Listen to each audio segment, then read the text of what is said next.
지난 1월 경기도 시흥시의 한 도로에서 끔찍한 교통사고가 발생했는데요. 사고를 당한 차량은 형체를 알아볼 수 없을 정도의 큰 사고였습니다. 당시 사고를 기억하고 있는 피해자를 만나봤습니다. 이쪽 차선에서 이렇게 가고 있었죠. 이렇게 정면에 갑자기 차가 나타났어요.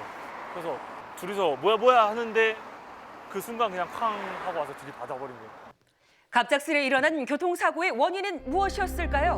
음주 만취 상태였고 그걸 그 현장에서 경찰관분들이 확인을 했어요. 전쟁 바닥이었죠. 하양 냄새는 올라오고 몸에서 이렇게 피가 나오고 있고 저 솔직히 죽은 줄 알았어요. 그때. 당시 차량을 운전하고 있던 운전자의 일상은 완전히 무너져 내렸는데요.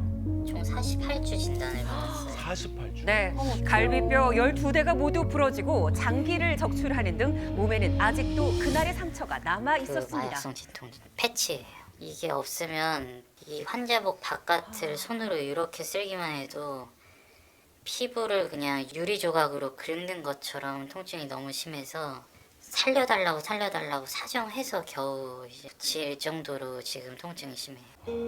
이런 일을 당한 것은 이 운전자뿐만이 아닙니다. 운전자와 함께 차에 타고 있던 반려견 역시 그날 끔찍한 사고를 당할 수밖에 없었는데요. 사고의 후유증으로 다리를 제대로 사용할 수 없는 모습이었습니다.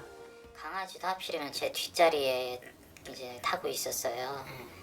그래서 사고로 척추가 그 자리에서 바로 골절이 됐고 사고로 뒷다리가 마비돼 제대로 몸을 가눌 수조차 없는 상태인데요. 현 경제 활동이 불가능한 상황에서 반려견의 치료비까지 부담은 나날이 커져만 가고 있었습니다. 강아지 치료비로만 총 2,900만 원 썼고요. 수술비가 1,000만 원이 넘게 들었고 재활치료를 하게 될 때 하루 보통 40에서 50만 원 정도 비용이 들었어요. 다시 걸을 수 있다는 가능성조차도 희박합니다.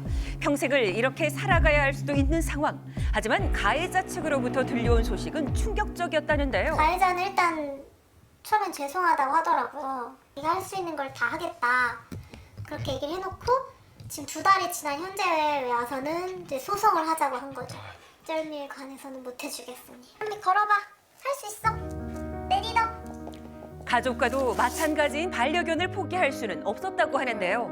가해자 측 보험사로부터 보험금을 받을 수는 없는 것일까요?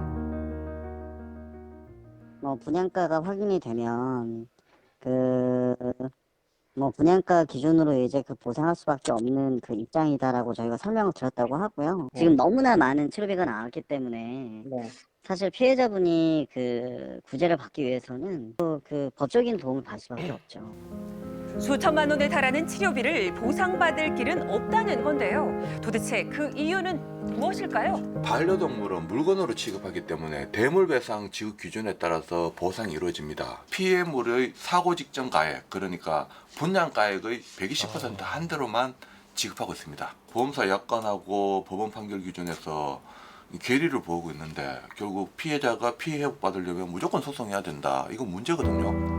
더욱이 피해 강아지는 유기견이기 때문에 분양가액이 없어서 한 푼도 보상을 받을 수 없는 상황이라는 겁니다. 그럼 진짜 돈 없는 사람들은 얘를 그냥 강아지를 죽여야 돼요. 없으신 분들은 어떡해요? 어디서 보장을 받을 수 있는 것도 아니고 그렇다고 내가 힘이 있는 것도 아니고 그럼 강아지들은 그냥 죽어야 되는 건가요? 6년 전 이와 같은 일은 또 있었습니다. 울산의 한 아파트. 도로에 있는 작은 개 한 마리를 보지 못한 채 그 위로 승용차가 지나갑니다. 이 사고로 분양비의 28배에 달하는 치료비가 나왔는데요. 결국 현주는 법원에 치료비와 위자료를 달라고 소송을 냈고 운전자에게 430만 원을 물어주라는 판결이 났습니다. 법원에서는 반려견을 주인과 유대와 애정관계를 나누고 있고 또 이 생명이라는 특수성이 있기 때문에 분양가액 이상의 치료비와 정신적 충격과 고통에 대한 위자료도 인정하고 있습니다.